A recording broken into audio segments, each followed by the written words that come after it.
ക്യാവറ നമസ്കാരം, എല്ലാവർക്കും നമ്മുടെ ഒരു പുതിയ വീഡിയോയിലേക്ക് സ്വാഗതം. ഇപ്രാവശ്യം നമ്മൾ പോകുന്നത് ന്യൂസിലൻഡിലെ 2 ഫാമുകൾ കാണാനാണ്.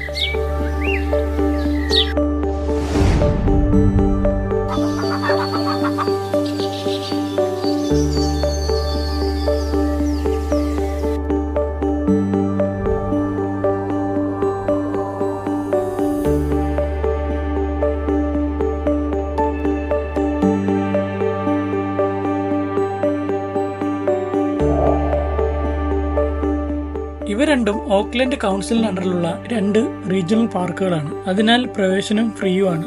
നമ്മുടെ ചാനൽ ആദ്യമായിട്ടാണ് കാണുന്നതെങ്കിൽ ഈ വീഡിയോ മുഴുവൻ കാണാനും ഇഷ്ടപ്പെട്ടാൽ ചാനൽ സബ്സ്ക്രൈബ് ചെയ്യാനും മറക്കല്ലേ. നമ്മൾ യാത്ര നടത്തുന്നത് ന്യൂസിലൻഡിലെ വിന്ററിന്റെ അവസാന സമയത്താണ്. അതുകൊണ്ട് ഓക്ലൻഡിന്റെ ഗ്രാമങ്ങളെല്ലാം നല്ല പച്ചപ്പും പുതുതായി കിളുത്തു വരുന്ന ചെടികളും ഒക്കെ ആയിട്ട് ഇങ്ങനെ ഭംഗിയായിട്ട് നിൽക്കുകയാണ്. അതുമാത്രമല്ല, ആട്ടുംകുട്ടി